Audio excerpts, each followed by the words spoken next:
Hmm.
वैदिकी अमृत ध्यान साधना प्रभात सत्संग में आप सभी साधक साधिकाओं का, उपासक उपासिकाओं का हार्दिक स्वागत।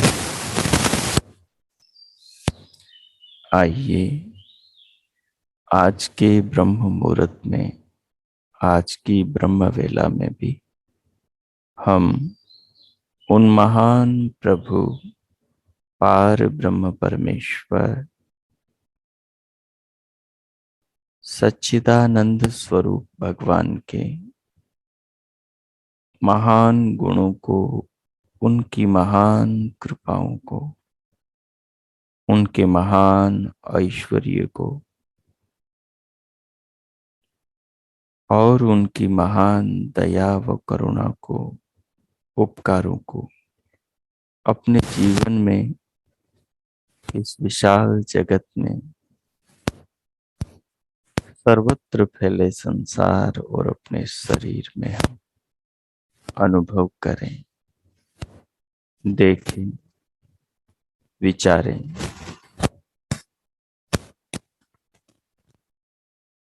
और अपनी आत्मा को उन महान प्रभु विश्व चेतना परमात्मा से जोड़े। जीवन प्रभु की देन है।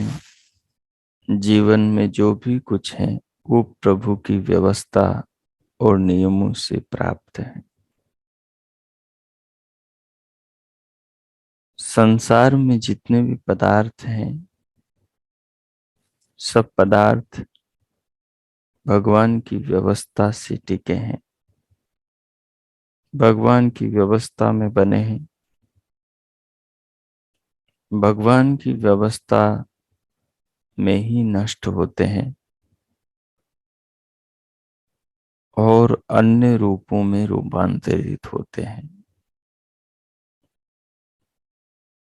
अपना भी जो शरीर है, ये आज जिस रूप में है, देह त्याग के बाद में ये देह भी न जाने किन नए नए पदार्थों के, वस्तुओं के रूपों में इसके परमाणु रूपांतरित हो जाएंगे। संसार में कोई भी स्थिर नहीं है, सब चलायमान है, सब परिवर्तनशील है। जैसे पानी की धारा बहती है, जैसे सरिता बहती, नदी बहती है, सरिता के, नदी के जल की भांति सबका जीवन बह रहा है।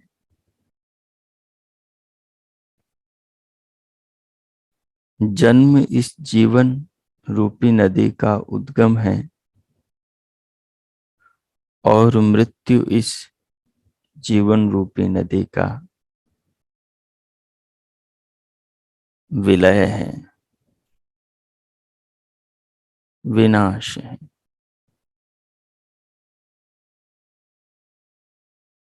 जैसे बादल से वर्षा होती है, वर्षा का पानी नदी का रूप लेता है और बहकर कालांतर में किसी सागर में समा जाता है, या फिर सागर तक बिना पहुंचे ही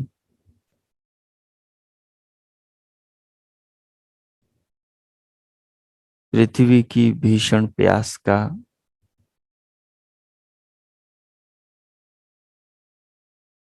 भोजन बन जाता है।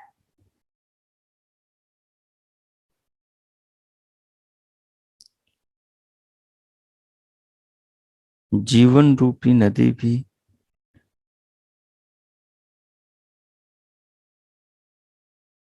जन्म से आरंभ होकर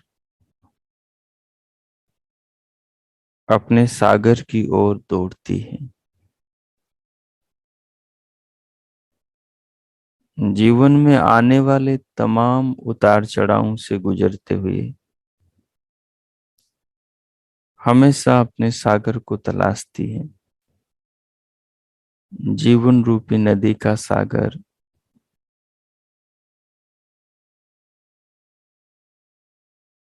सुख है, शांति है। ऐसा सुख, ऐसी शांति जिसके बाद में और सुख की तलाश न रहे और शांति की खोज न रहे। लेकिन मार्गदर्शन ठीक न मिलने के कारण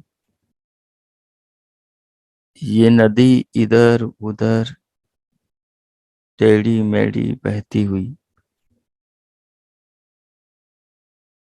सागर से मिल नहीं पाती और बीच में ही अस्त हो जाती है।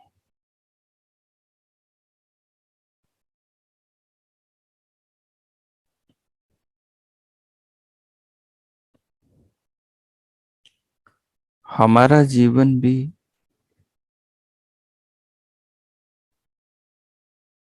जीवन के स्रोत से जुड़ नहीं पाता और बिना जुड़े ही अस्त हो जाता है।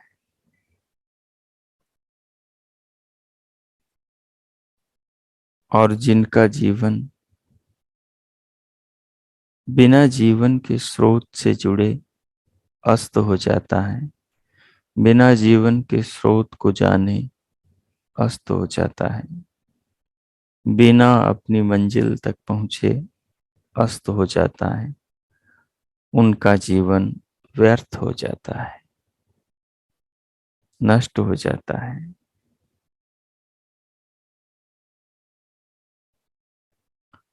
परिश्रम का फल तभी मिलता है जब मंजिल की प्राप्ति हो जाए। परिश्रम की सार्थकता तभी होती है जब लक्ष्य तक साधक पहुंच जाए। मनुष्य मात्र का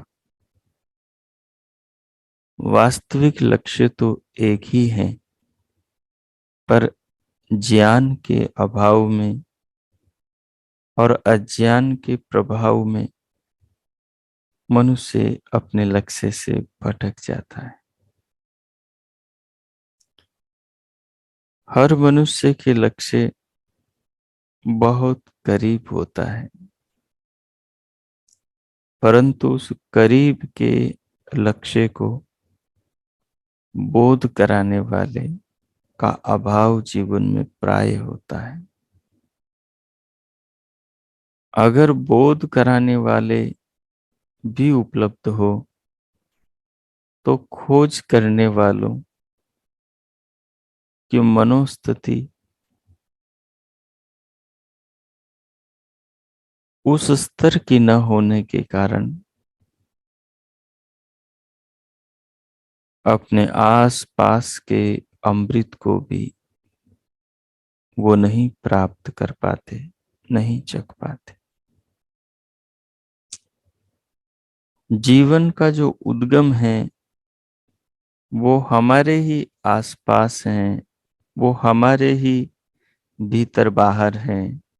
वो हमसे दूर नहीं, उससे अधिक हमारे कोई करीब ही नहीं है।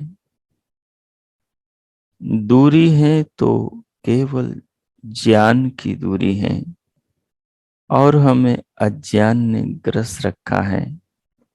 अज्ञान के प्रभाव ने प्रभावित कर रखा है, और अज्ञान को पैदा करने वाली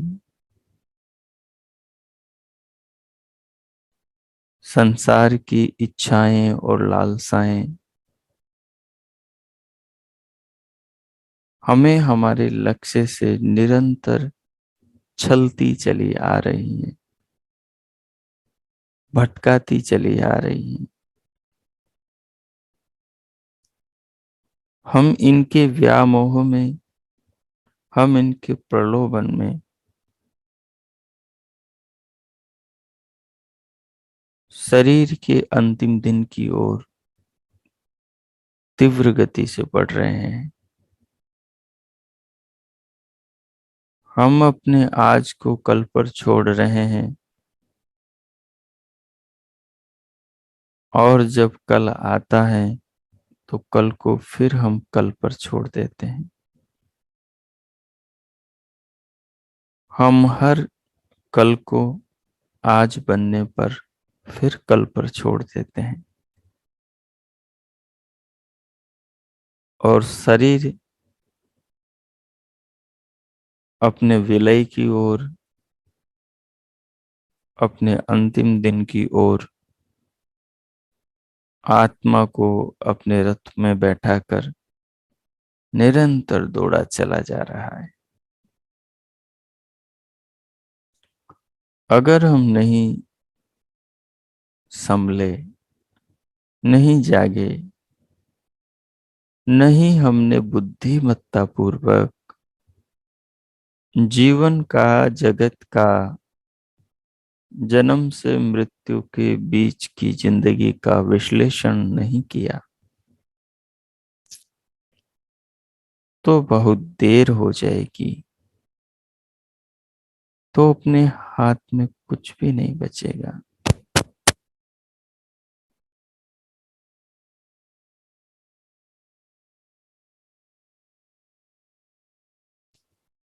इसलिए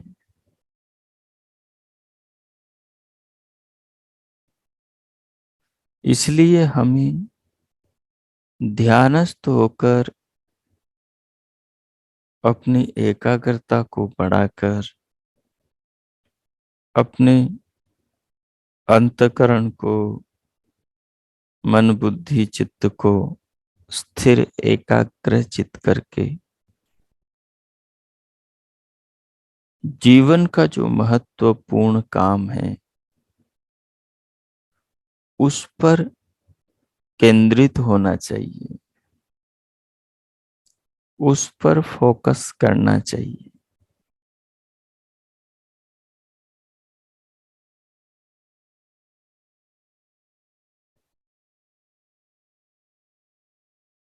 जिन कामों को टाला जा सकता है, जिन व्यवहारों को टाला जा सकता है, उनको टाल दें। परंतु जो जीवन का असली लक्ष्य है, उसकी ओर बढ़ने के लिए जो परिश्रम है, उसकी ओर बढ़ने के लिए, उसे पाने के लिए जो मेहनत है, उसे करने में चूक न करें। अवसर हमेशा नहीं बना रहता।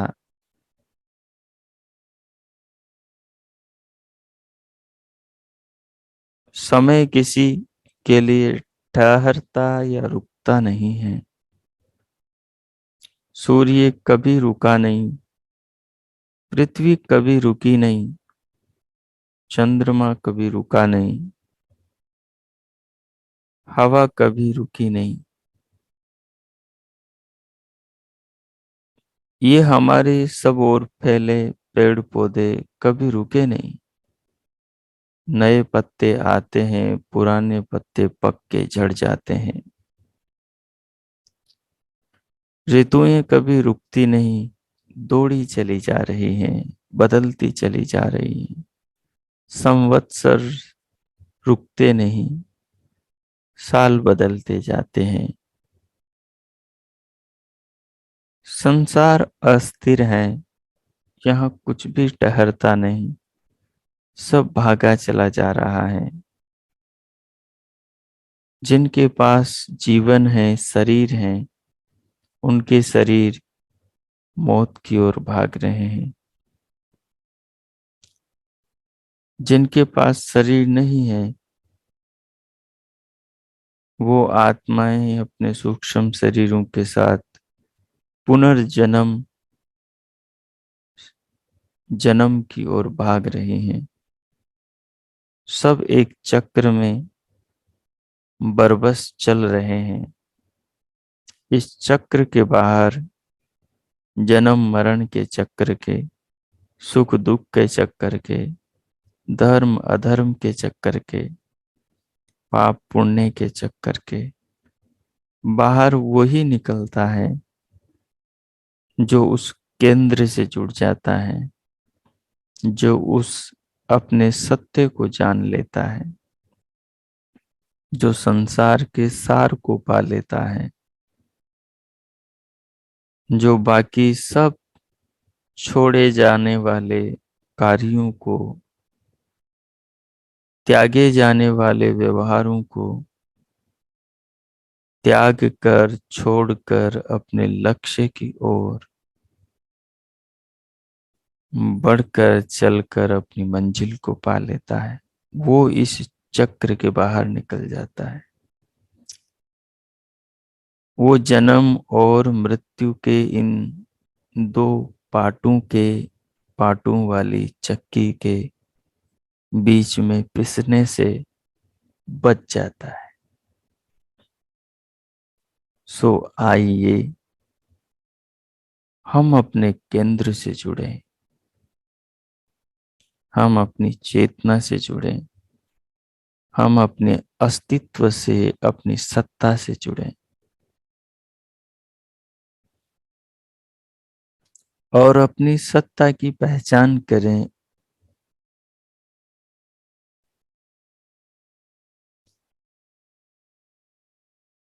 सत्ता किसी के आश्रित नहीं होती, सत्ता सदैव स्वतंत्र होती है।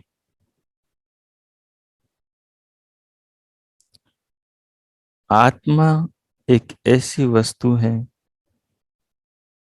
जो परिवर्तित नहीं होती।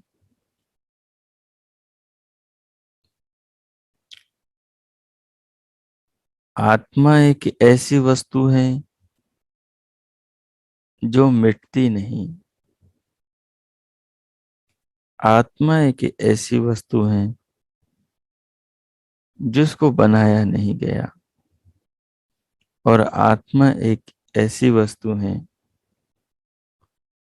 जो शोक की, चिंता की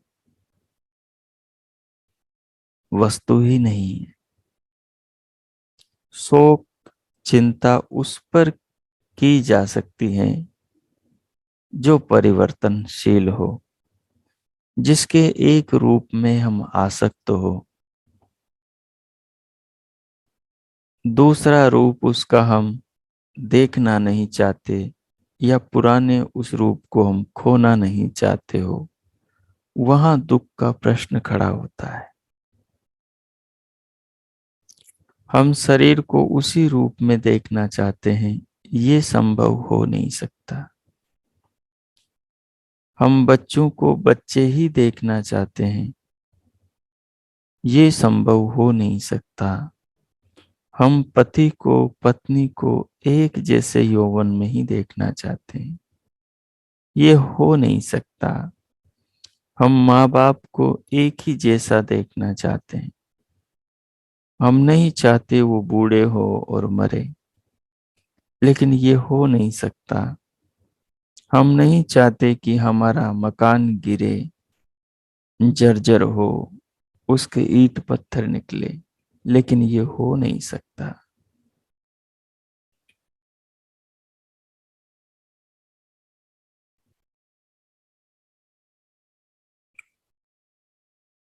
संसार में जो भी कुछ है, चेतन को छोड़कर वो एक जैसा रह नहीं सकता।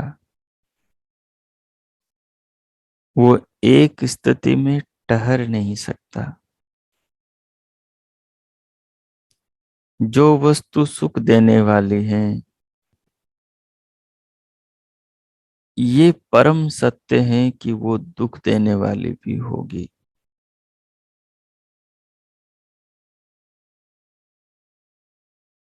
ये परम सत्य हैं जो पांव आज शरीर को ढो रहे हैं, कल ये इसे उठा नहीं पाएंगे। ये परम सत्य हैं कि जो आंखें आज दुनिया को दिखा रही हैं, एक दिन ये धुंधली पड़ जाएंगी। ये परम सत्य है कि आज जो शरीर में ताकत है, एक दिन सब चली जाएगी।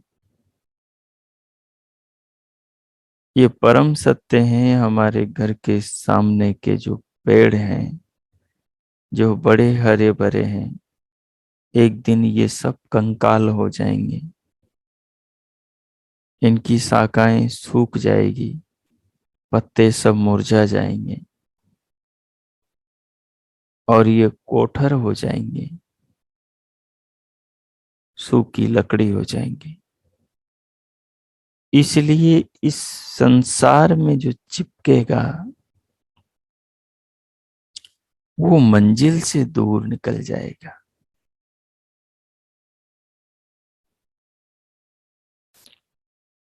अपने को यदि अपनी मंजिल चाहिए, तो इस सारे मोह के बवंडर से अनासक्त होना पड़ेगा।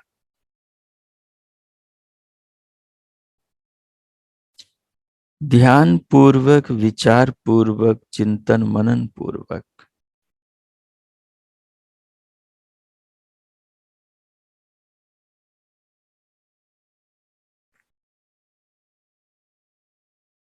इस जगत से, जगत के व्यवहारों से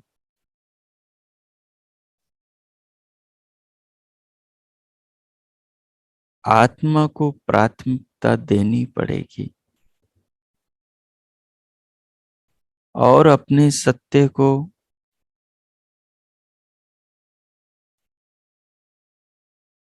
पहचानने के लिए स्वयं को समर्पित करना पड़ेगा। जो अपने लिए समर्पित होगा, वो स्वयं को खोज लेगा।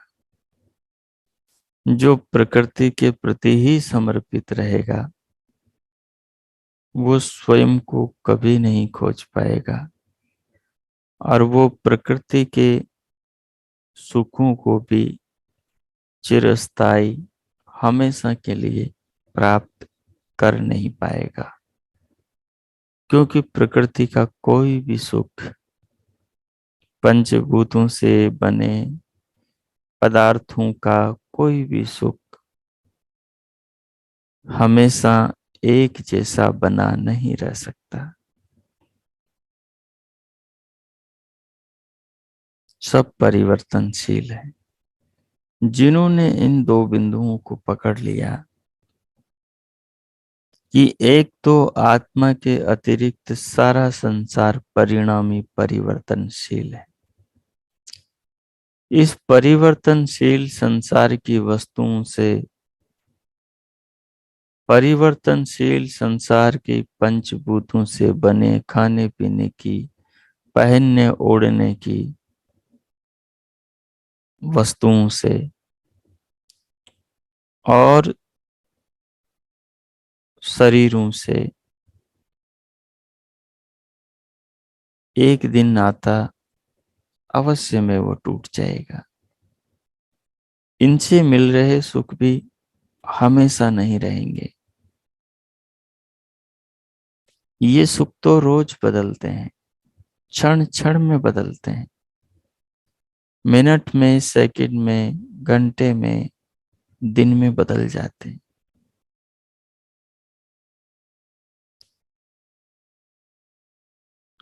लेकिन एक सुख ऐसा है जो बदलता नहीं, और वो सुख है स्वयं का, अपनी आत्मा का, स्वयं की सत्ता का, स्वयं के होने का। स्वयं का होना ऐसा है, उसे कोई मिटा नहीं सकता दुनिया में। न उसे पंचभूतों की शक्तियां मिटा सकती, न उसे सूक्ष्म भूतों की शक्तियां मिटा सकती, न उसे अहंकार, ज्ञानेंद्रियों की, कर्मेंद्रियों की शक्तियां मिटा सकती, न उसे अंतकरण महतत्व की शक्तियां मिटा सकती। प्रकृति में ऐसी कोई शक्ति नहीं जो चेतना के होने को मिटा सके।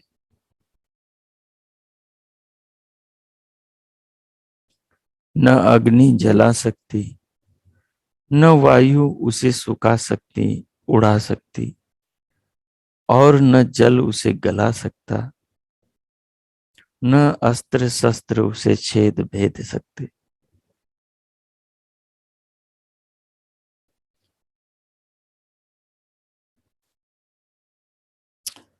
इस प्रकार की मानव चेतना है, इस प्रकार की हमारी आत्मा है, इस प्रकार का हमारी निजता का स्वरूप है।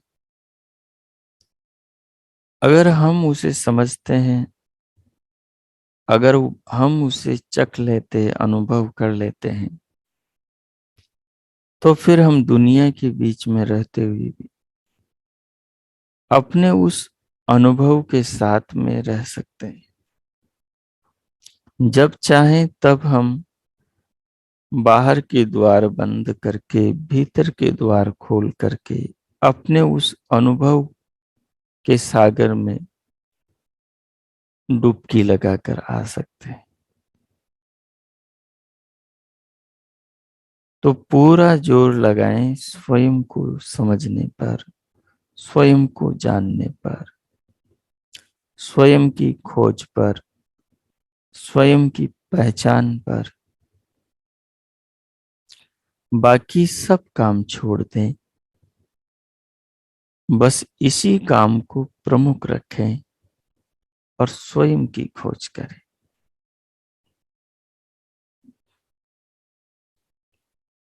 उसके लिए किसी भी अनुकूल आसन पर बैठ के, जिस आसन पर बैठे हैं, जिस आलती पालथी में बैठे हैं, उसे अनुकूल बनाएं।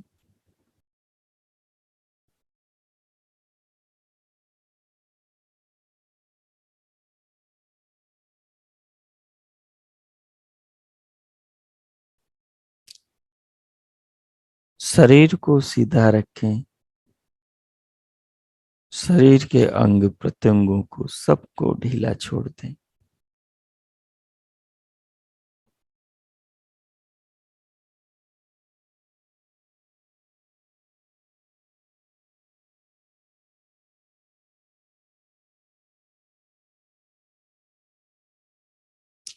बाहर से भीतर आने वाली श्वास को लंबा गहरा लयबद्ध करते हुए भीतर लेते हुए अनुभव करें।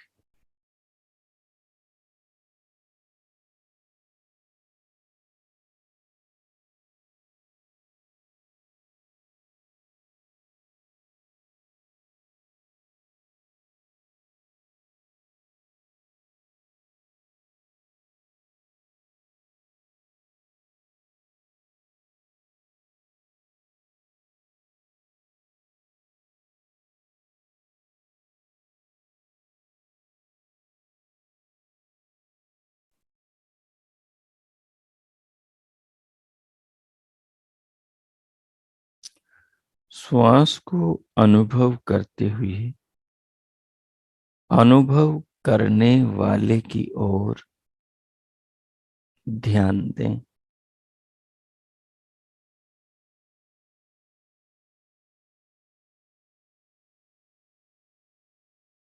श्वास की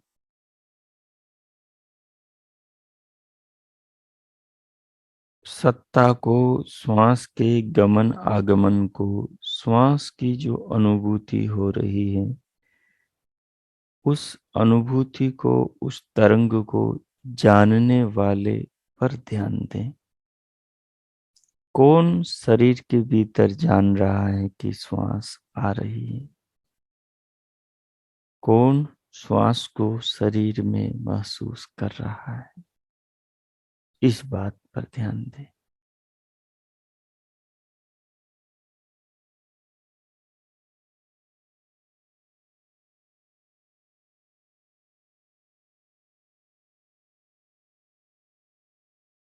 ये जो भीतर से कह रहा है कि मैं जान रहा हूं श्वास को, ये मैं जान रहा हूं, ये अंतःकरण की आवाज है या आपकी खुद की आवाज है?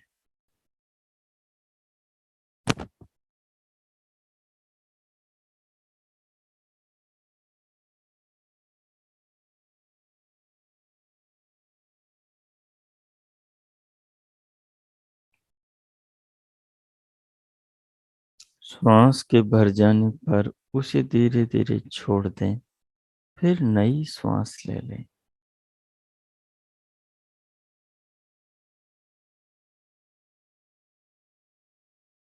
श्वास को लेकर चाहे तो रोक लें, रोक कर फिर इस बात को जानें कि श्वास को किसने रोक रखा है।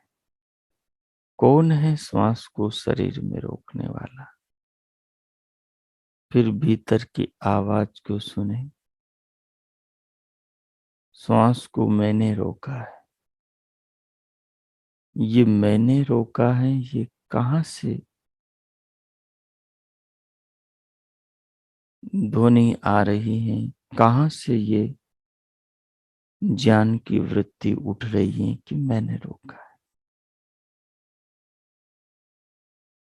इस पर ध्यान दें।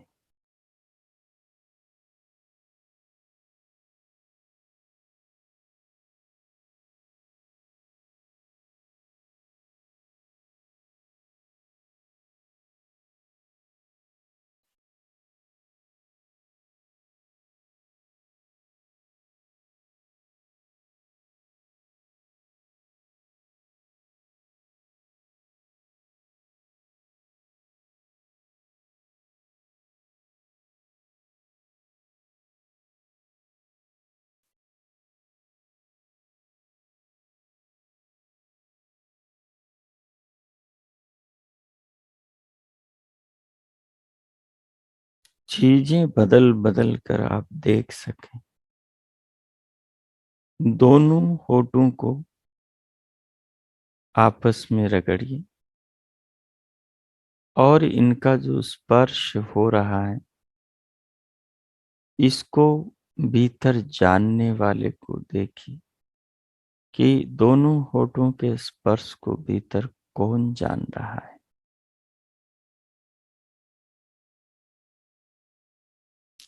तो भीतर से जो आवाज आएगी कि मैं जान रहा हूं दोनों होठों के स्पर्श को, वहां देखिए मैं जान रहा हूं ये मैं कौन है।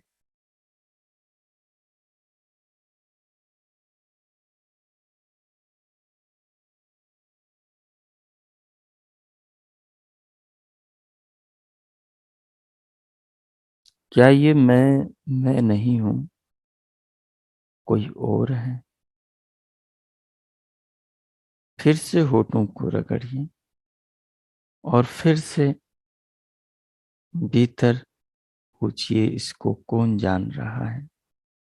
फिर आवाज आएगी भीतर से उठेगी कि मैं जान रहा हूं इनके स्पर्श को। फिर देखिए कि ये मैं जान रहा हूं कहने वाला और इसे अनुभव करने वाला कोई और है क्या, या आप ही हैं?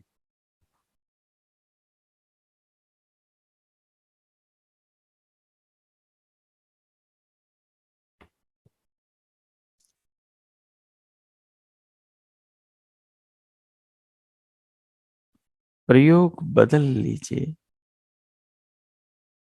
चाहे तो जिह्वा को होठ पर लगाइए, जिह्वा से होठ के स्पर्श को जानिए।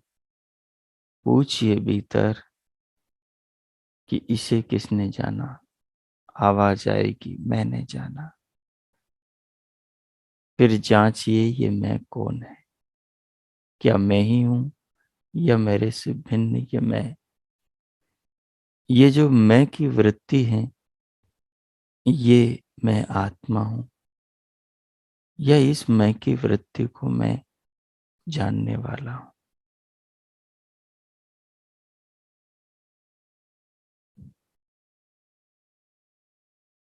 बस दिए तले अंधेरा है। सत्य दूर नहीं, बहुत पास है। हमारे साथ साथ हैं। सत्य तो हम हैं, बाकी सब तो परिवर्तनशील असत्य है।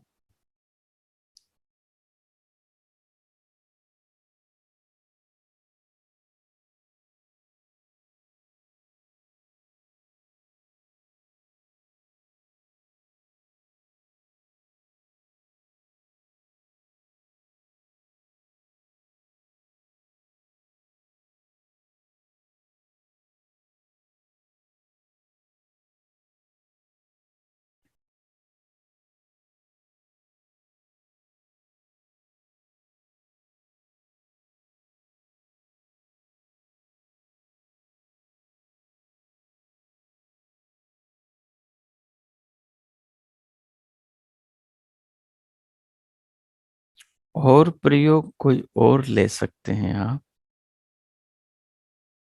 चाहे एक हाथ की उंगली से, अंगूठे से दूसरे हाथ की चमड़ी का स्पर्श करें, और उस स्पर्श को जानने वाले को अपने अंदर खोजें। पूछें स्वयं से, इस चमड़ी के स्पर्श को कौन अनुभव कर रहा है? तो आवाज आएगी, मैं कर रहा हूं। भीतर से ज्ञान की तरंग उठेगी, मैं कर रहा हूं। फिर जांचिए कि ये मैं ही हूं क्या?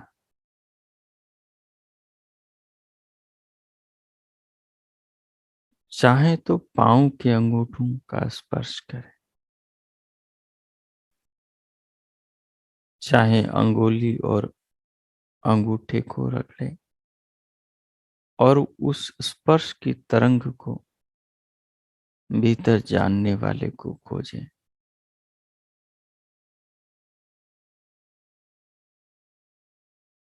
चाहे दिव्यनाद जो कान में बज रहा है, उसको सुनकर जानने वाले को अपने भीतर खोजें। दिव्य प्रकाश किन्हीं को दिखाई दे रहा हो, उसको देखने वाले और जानने वाले को अपने अंदर खोजें।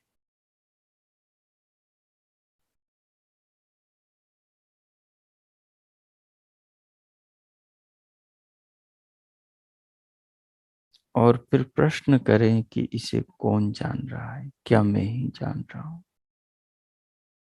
जब अंदर से आवाज आए कि मैं ही, अंगूठे के स्पर्श को, चमड़ी के स्पर्श को, होठ के स्पर्श को, जिह्वा के स्पर्श को, हाथ के स्पर्श को जानने वाला मैं हूं, तो ये मैं ही हूं क्या? या शरीर में कोई और अनुभव कर रहा है, उसके अनुभव को मैं जान रहा हूं? इन बिंदुओं पर तटस्थ होकर काम करें। 5 मिनट के लिए मैं मौन होता हूं। कीजिए।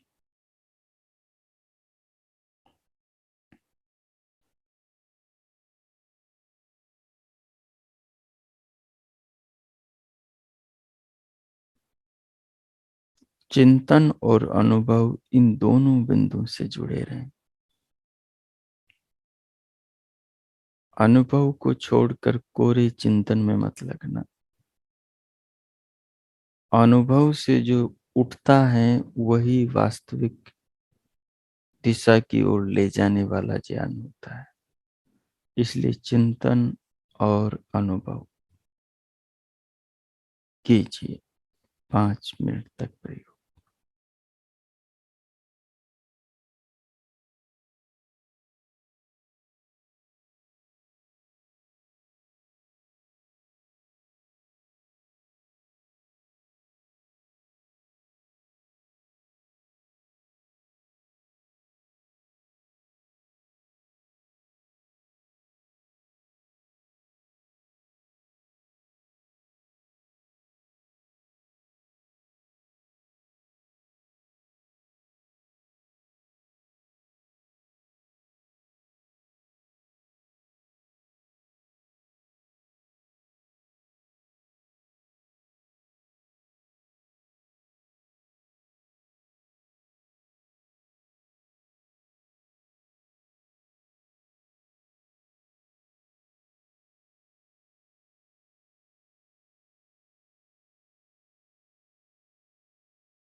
ओ,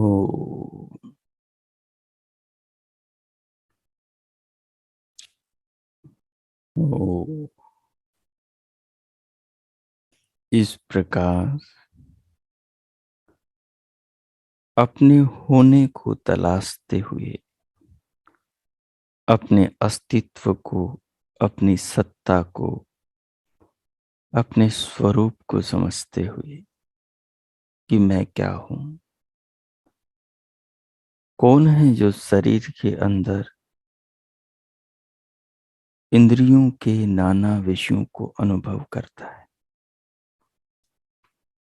वो कौन था जो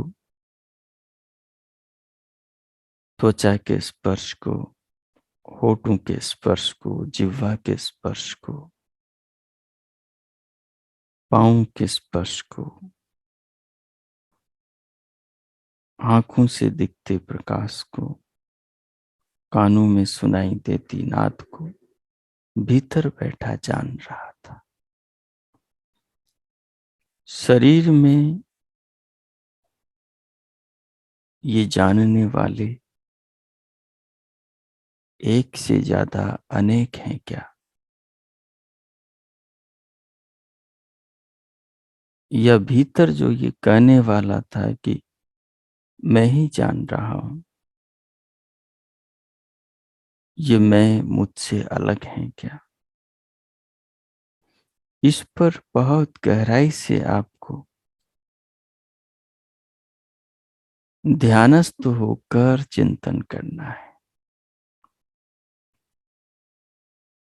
चिंतन करते करते करते उस असलियत तक आप पहुंच जाएंगे जो आपका असली सत्य है, जो आपकी असली सत्ता है, जो आपका निज होना है, जो आपका आपा और आपकी आत्मा नाना संज्ञाओं से आप चेतना को कहा जाता है। उसको समझने, उसको पाने, उसको अनुभव करने, उसको जानने का मार्ग यही है। जो इस मार्ग पर चलेगा उसी को आगे जाकर जिस दिन वो इस सत्ता से रूबरू होगा, उस दिन शांति का अंतिम क्षितिज, शांति का अंतिम शिखर उसे मिल जाएगा।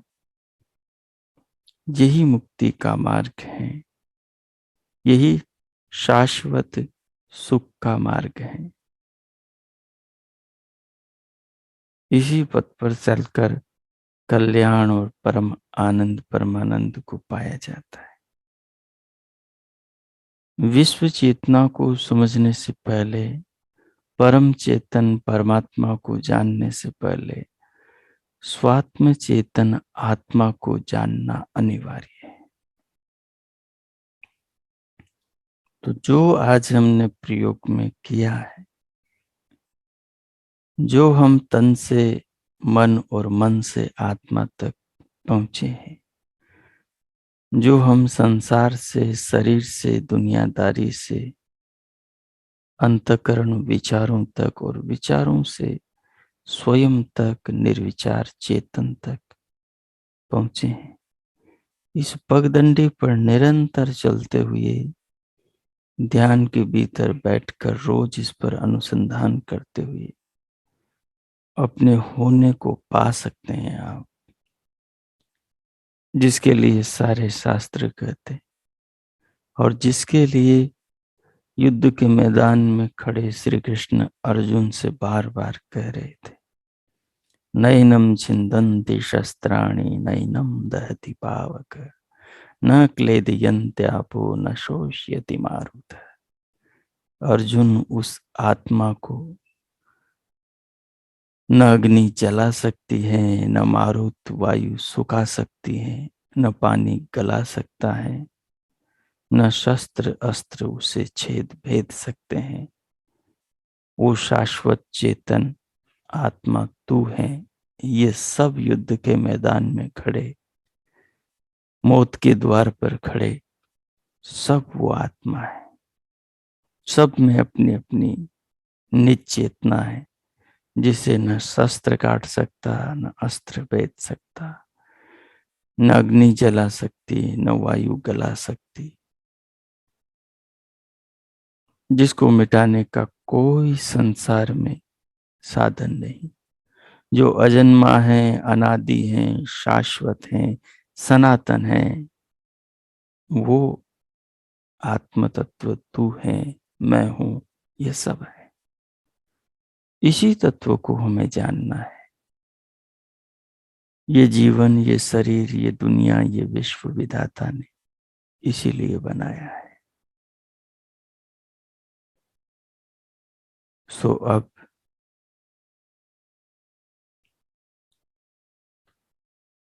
इस सारे चिंतन को आत्मसात करें और इसके आधार पर, ताकि फिर आप बैठ करके ध्यान कर सकें इस तरह, इसलिए इसको आत्मसात करें, अपने मानस पटल पर अंकित करें।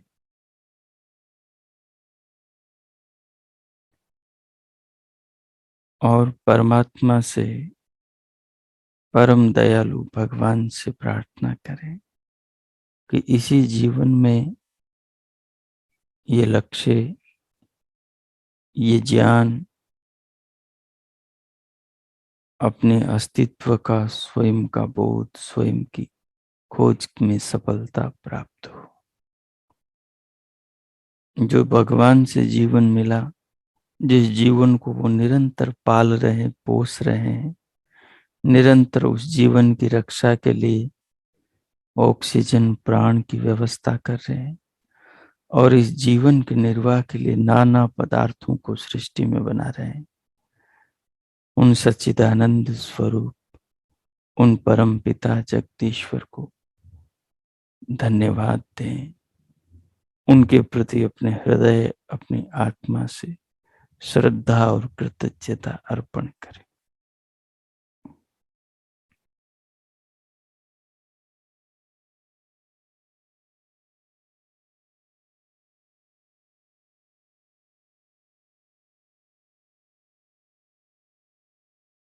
भगवान का धन्यवाद करते हुए, उनके प्रति हृदय में आस्था भाव के दीप जलाए रखते हुए, उनके प्रकाश में स्वयं को प्रभु के प्रति समर्पित, अनन्य भाव स्वयं को भगवान के प्रति अर्पण समर्पण से भरा हुआ अनुभव करते हुए, अब हम शांति पाठ करेंगे।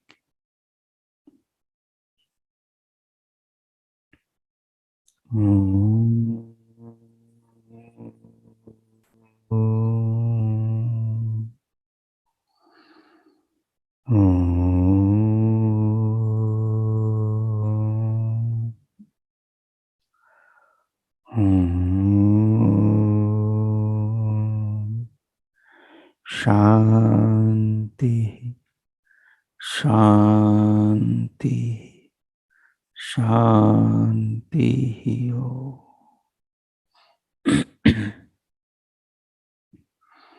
ओ, आज का आप सबका दिन शुभ हो, मंगलमय हो।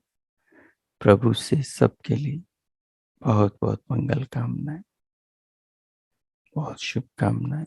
इति ओम शांति।